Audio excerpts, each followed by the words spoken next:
Michelle Prince, founder and CEO of Performance Publishing Group, making a difference one story at a time. We'll be shining the light on successful founders, entrepreneurs, business owners, and leaders that are getting results and making a difference. We'll talk about how they built their businesses, are creating movements, and leveraging the power of authority in their own lives.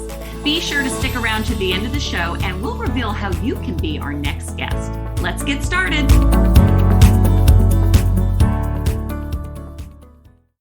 Everybody, welcome back to the Power of Authority Spotlight. I cannot wait for you to meet my guest today. Not only is he amazing leadership, I'll say guru, I believe he is, but he's an author of a new book that we're going to be talking about. But I cannot wait to introduce you to my friend, Dean Hallett from hallettleadership.com.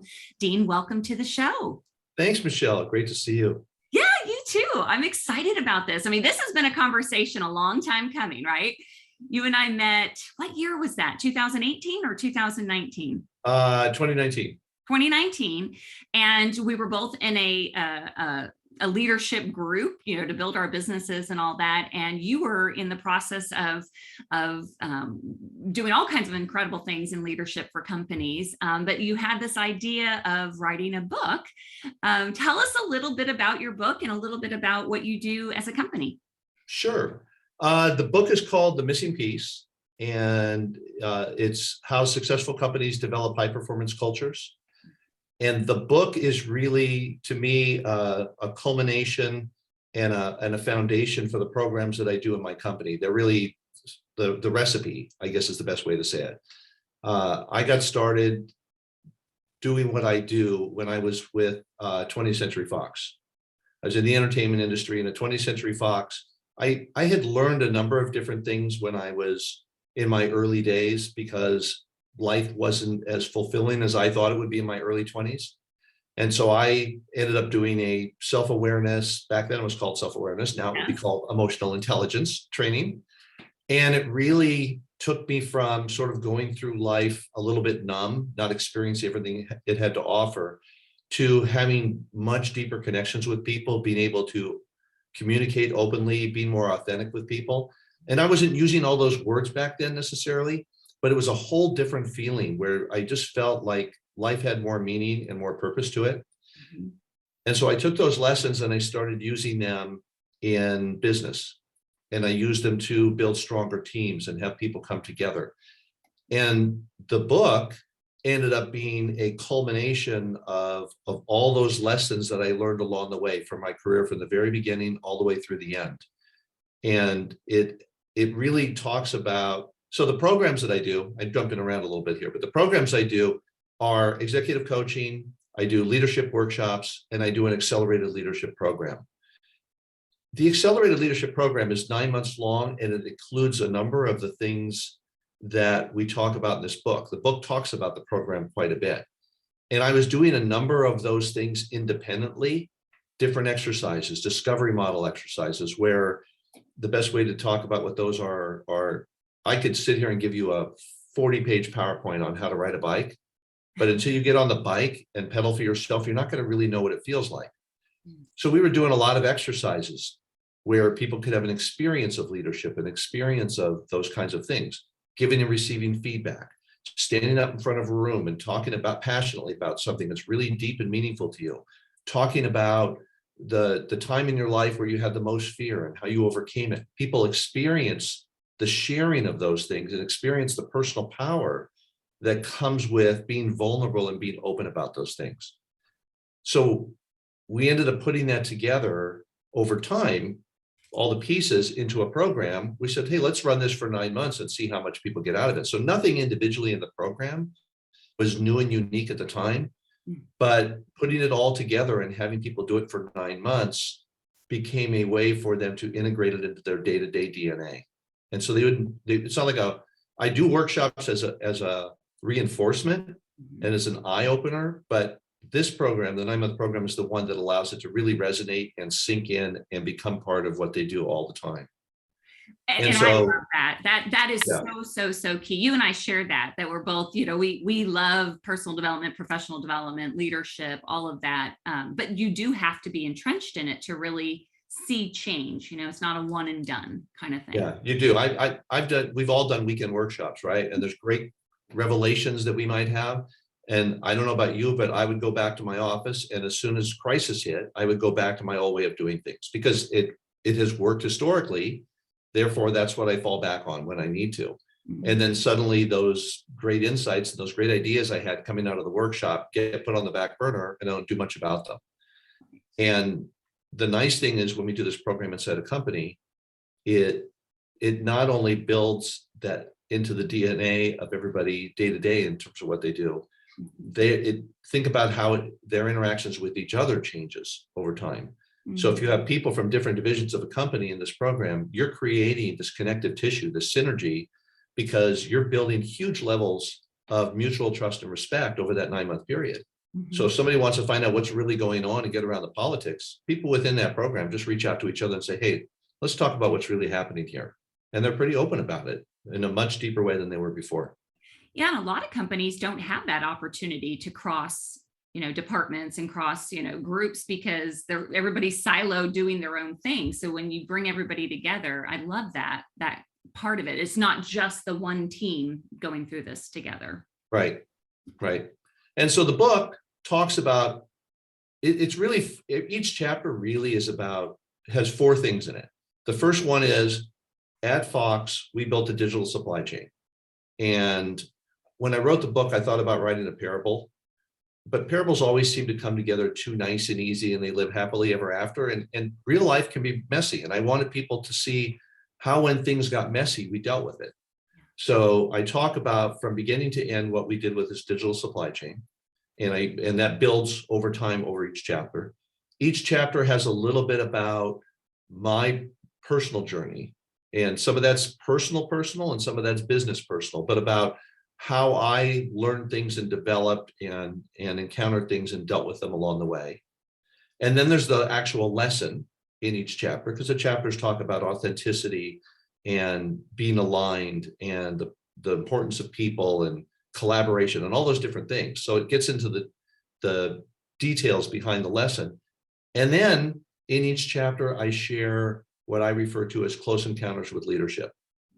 Just examples of where I have come across leaders that, for whatever reason, are doing something that really, in my opinion, doesn't work and leaves a wake behind them. And most of those people at the time they're doing it, I believe, don't realize the depth of the impact that they're having on people below them. Right. And so I share those stories because it's sort of like, hey, avoid this. You don't want to do this. And then it shows the whole, really, if you look at it, it's the accelerated leadership program in a tutorial, like things that people can start doing on their own to start building deeper teams. It actually has different exercises in there that I discussed that people can actually do on their own as well. Definitely. I love your book. I think there's so much meat in there. And I know you even have more that beyond what's in the book, but for anybody in leadership, I think that it's a great, it's a tool. I have to ask you though, so you were talking about those close encounters with leadership. Give me, not to put you on the spot, but give me some examples. Like, what's something that a leader that you've seen do that has maybe no idea that they're doing, and it's, alienating them from their team or wreaking havoc? Well, I can give you, I think they have an idea what they're doing. I don't think they have an idea what the impact is. Okay. So I'll give you an example. I was working for, I won't name names. I was working for someone high up in a company, and what was my boss at the time. And I got a phone call about, I think, 6 o'clock in the evening. He was incredibly upset about the way something had been handled.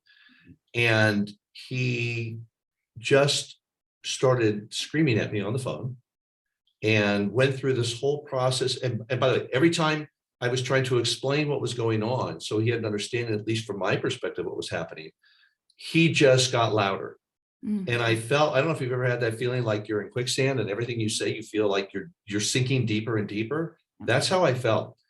And finally, I just realized the best thing for me to do is just close my mouth and take it. I'm not going to get my point of view across in this moment. So I let the call finish. but there was a part of me that said, I really want to circle back and at least have him understand how I was thinking about the issue. And I went to him, I had an opening about a week later. I was in his office and I said, I want to talk to you about that bad call we had. And he said, what call? I said, the call where you were really unhappy with the way such and such got handled and so forth. And he had this blank stare on his face. And he looked at me and goes, honestly, I have no idea what you're talking about. Oh my gosh. And I said, well, clearly that call had more of an, this literally I said, clearly that call had more of an impact on me than it did on you. And I was just going to drop it. He goes, no, tell me, I want to know. And I went on and on explaining more. And finally, he kind of recalled it, but it wasn't that big of a deal to him. He was venting. And so I always talk about leaders leave awake. He left awake with me that could have lasted a long time. And I was allowing it to really impact me. And I always tell people, don't take things personally. Much easier said than done. Yes. It's a strategy, not a magic formula to not take it personally. And I had taken that one personally and I let him impact me that way. But the point was, he just wanted to vent. He was still a huge fan of mine. I was still, a great contributor, and it did not, other than that, what was right around that, it really didn't impact our long-term relationship. So, and I know that I've seen that person get upset with other people, and I've heard how other people can take that personally. So I think leaders leave awake, positive or negative, and many of them are not aware of it. That's so true. Wow. That's pretty unbelievable that they wouldn't even remember. But to your point, we do take things personal and kind of hold on to it and, have to let go of some of that. But at the same time, I think every leader should take full responsibility. And well, here's what was really interesting. I was doing a version of the Accelerated Leadership Program at the time, and I was being open with them about what I was going through because I wanted it to be a learning experience for them too.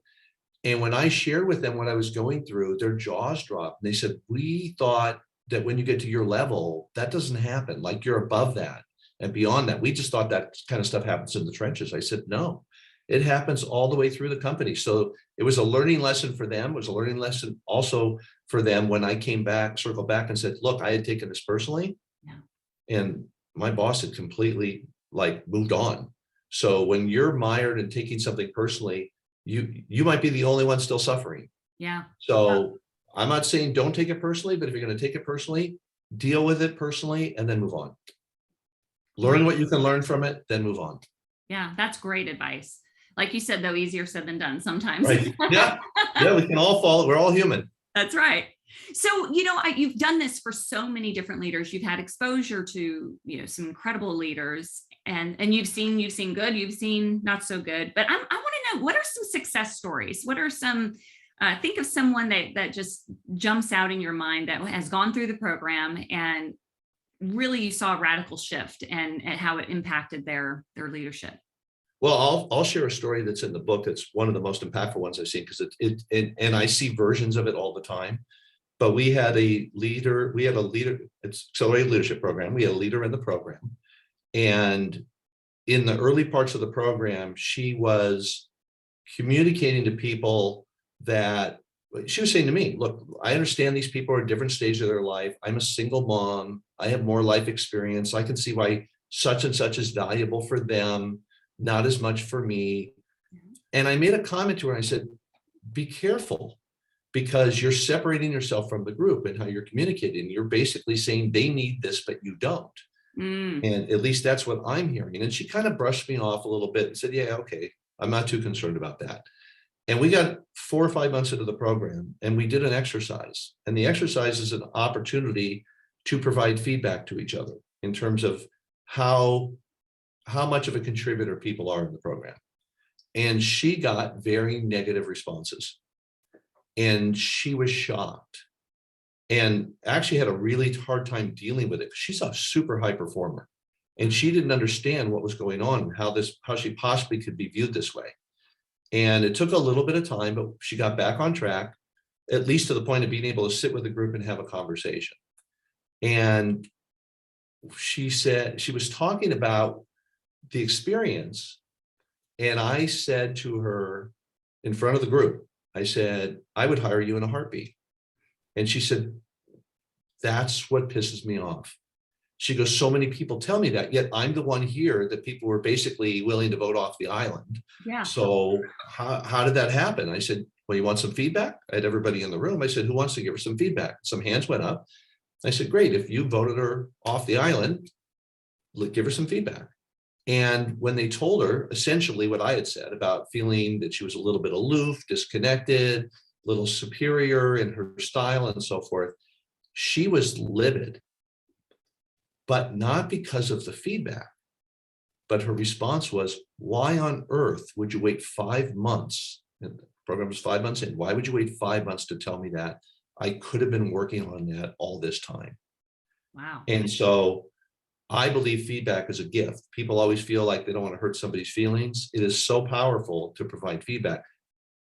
2 weeks later, her boss came to me and said, I don't know what you did with her, but she's a whole different person now. She is amazing because she proactively decided, I'm going to reach out, I'm going to connect with people, I'm going to be a team player, and completely changed how people see her.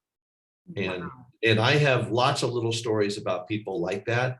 That's the one that became the most impactful, probably because sometimes breakdown leads to breakthrough. Her breakdown was big, so her breakthrough was big.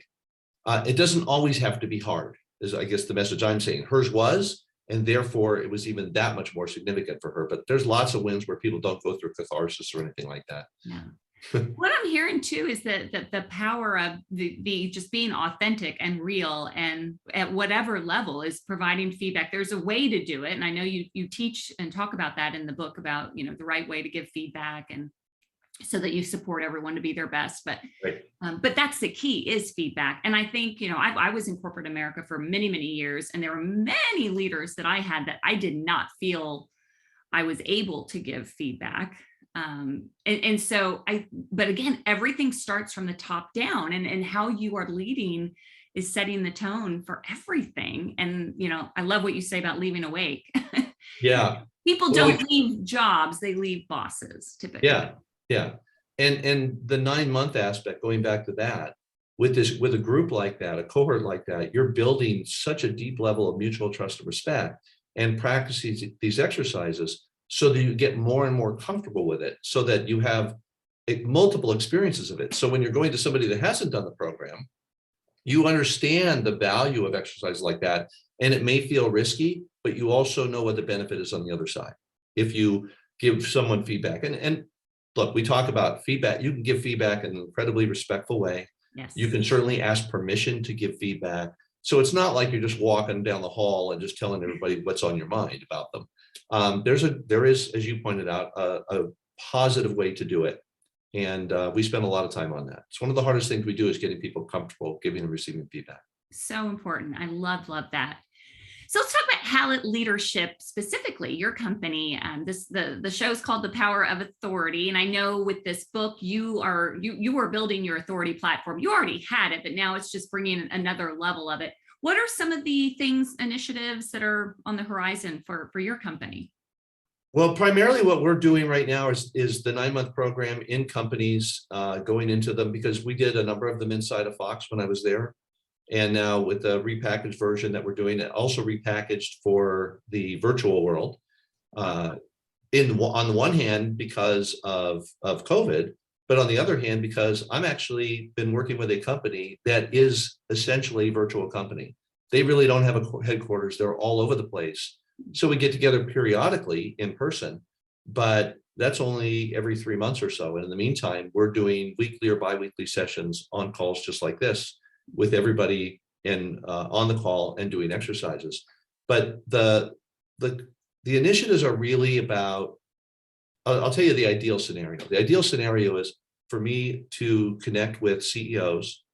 This company that I work with, I actually connected with him. He reached out to me through word of mouth and asked me to coach him. He had never been a CEO, so I coached him to prepare for that. Wow. And he said when he gets the gig, he's taking me with him. And he did. He brought me to the company that he went to, and we did our program.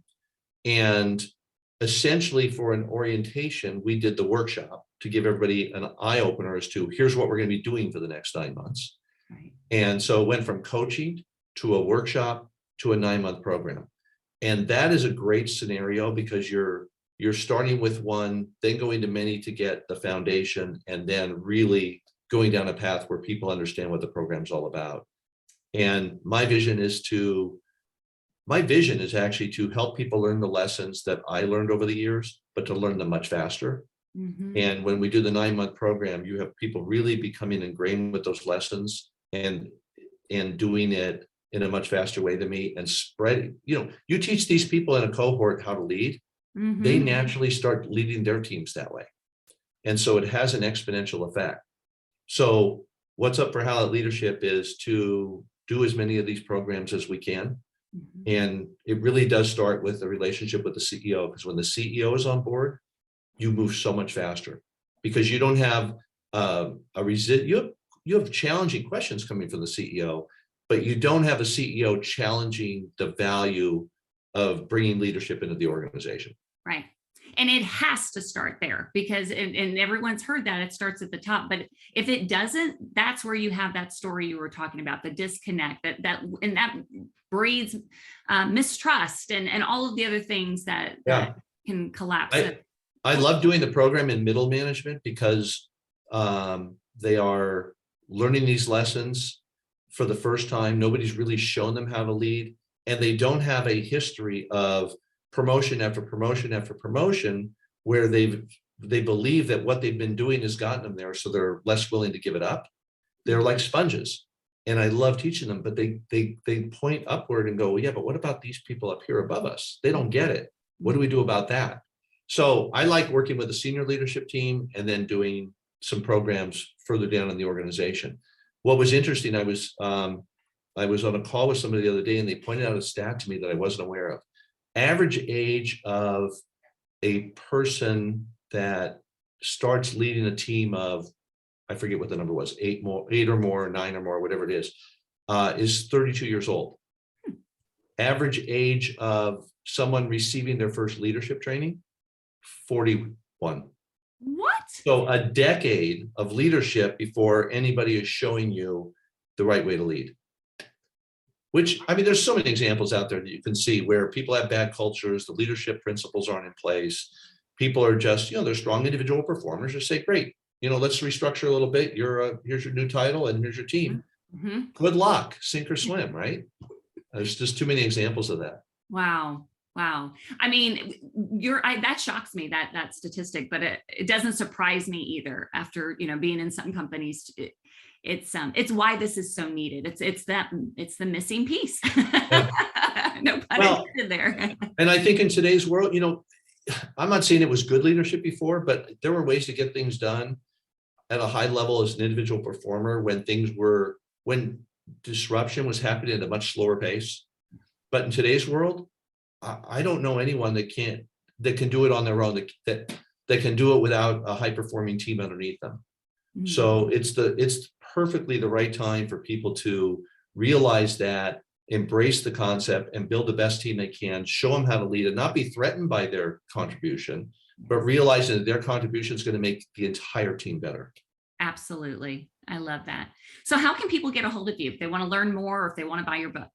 Well, the website's hallettleadership.com, and I am DCH at hallettleadership.com, and just give me a shout. Dean, you are so awesome. Thank you so much. One last question to send us off. If you could give advice to anyone, any leader who is starting their own business or somebody's looking to build their authority, what would that be?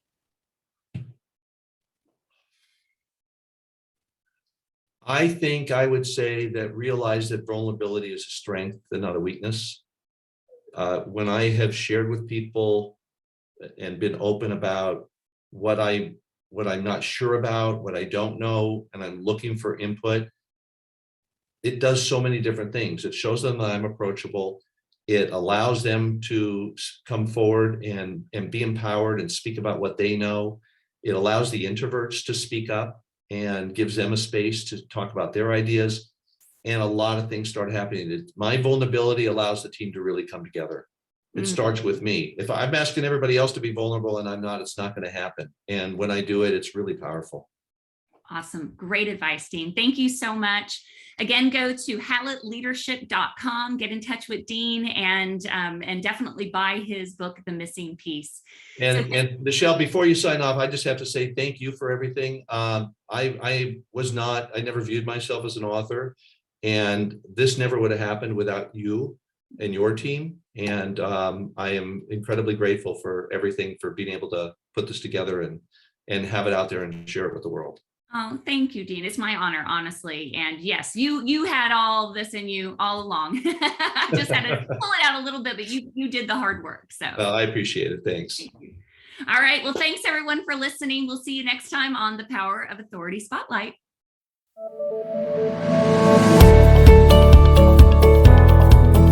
Thanks so much for listening to the Power of Authority Spotlight. If you're a successful founder, entrepreneur, business owner, or leader that's getting results and making a difference, and you'd like to be on this program, please visit us at go.michelleprince.com/podcast-guest to apply. That's go.michelleprince.com/podcast-guest. Also, if you got something out of this interview, please share this episode. Just do a quick screenshot with your phone and text it to a friend, or post it on the socials. If you know someone that would be a great guest, tag them on social media to let them know about the show, and include the hashtag #ThePowerOfAuthoritySpotlight. I love seeing your posts and guest suggestions. We are regularly putting out new episodes and content, so make sure you don't miss any episodes by subscribing. Your thumbs up, ratings, and reviews go a long way to help promote the show and mean a lot to me and my team. Want to know more? Go to our website, michelleprince.com or performancepublishinggroup.com, or find me on social media. Thanks for listening. We'll see you next time.